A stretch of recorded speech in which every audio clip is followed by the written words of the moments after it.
Bonjour à tous. Voilà, je vais vous parler de deux vidéos que je viens de voir sur cette chaîne-là. Je vais vous mettre le lien sous la vidéo pour que vous puissiez y aller. Je vous en ai déjà parlé.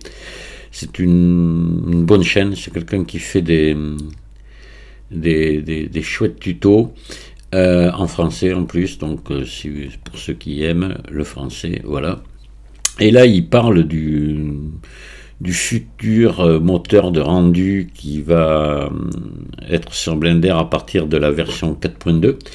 Vous verrez, regardez, c'est facile à comprendre et c'est très bien expliqué. Donc moi je ne vais pas m'étendre là-dessus. Ce que je voulais vous dire, c'était que c'est très intéressant et que ça laisse présager de bonnes choses pour le futur. Voilà, qu'on va avoir quand même un nouvel outil qui est vraiment bien.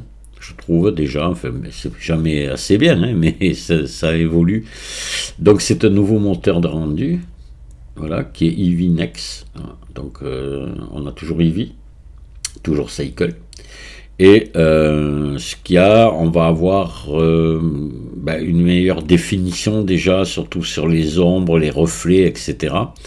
Voilà, en temps réel, évidemment. Eevee est en temps réel, donc là, ça va être la même chose. Il n'y a rien qui change. Alors, vous verrez, lui, il vous fait plein d'essais et tout, c'est très intéressant, donc je ne vais pas refaire la même chose. Mais bon, moi, je viens de le télécharger, donc je ne l'ai pas installé, c'est un fichier portable, évidemment, donc aucune importance, il ne s'installe pas sur le système, hein. Donc on peut après le virer, il n'y a pas de souci.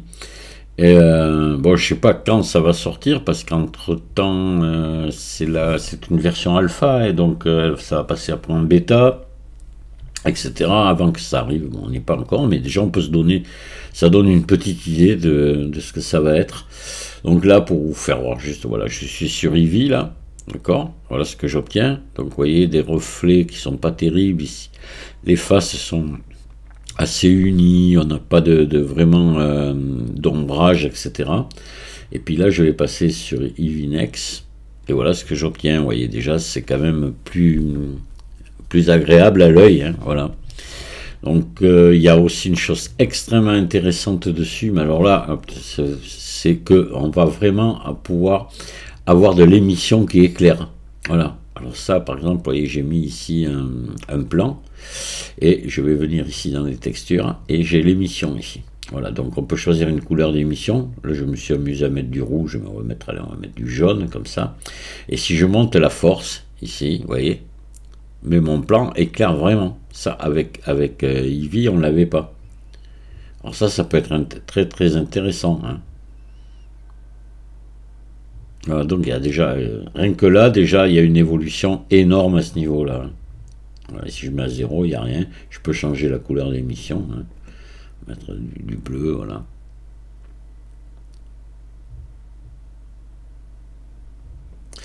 Voilà, donc ça déjà c'est pas mal je trouve. Donc essayez, si ça vous coûte rien, hein, vous téléchargez le fichier.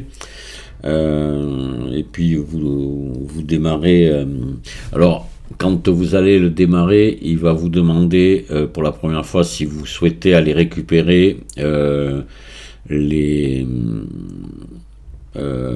comment dire, votre configuration de la version que vous avez déjà. Ben oui, il faut l'accepter. De toute façon, ça va vous créer juste un nouveau fichier de config dans votre configuration.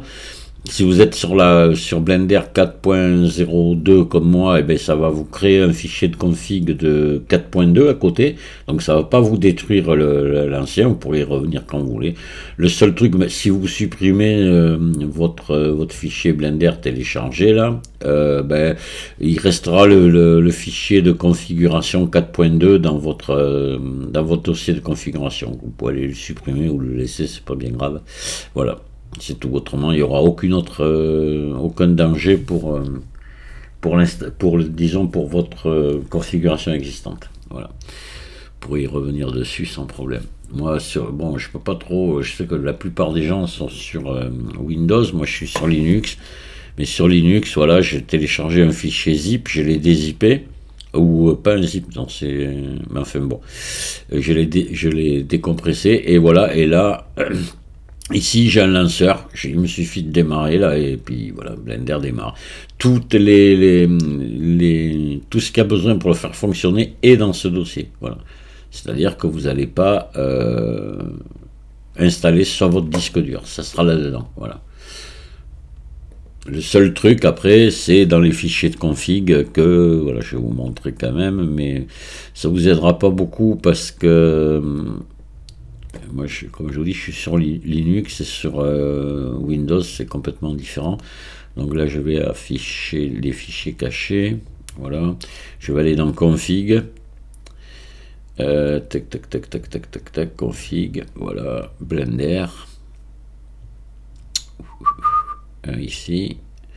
Et voilà, donc j'ai bel et bien mon fichier, vous voyez, 4.2 qui s'est installé là. Et puis le 4 qui est à côté toujours, parce que moi je suis sur 4.02, donc c'est 4. Hein. Il est resté là, donc pas de souci. Quand je vais supprimer, parce que moi je vais le supprimer, c'est juste pour voir, je viendrai supprimer aussi le 4.2 ici, puis terminer, et je reste sur la 4 comme avant. Voilà. Il n'y a pas de problème. C'est le seul truc que ça vous met sur le disque dur. Uniquement ça. Voilà. C'est pas terrible. Voilà pour la petite info. Bon, moi j'ai vu ce que je voulais voir. Maintenant, je trouve ça pas mal. Ça va sûrement encore évoluer. Il y aura pas mal de nouveautés là-dessus. Et à ce moment-là, on verra pour l'utiliser. En attendant, moi ça m'intéresse pas de l'utiliser.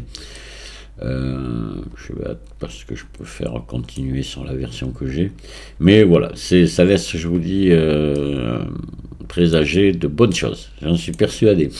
Voilà, je vous dis à très bientôt, au revoir.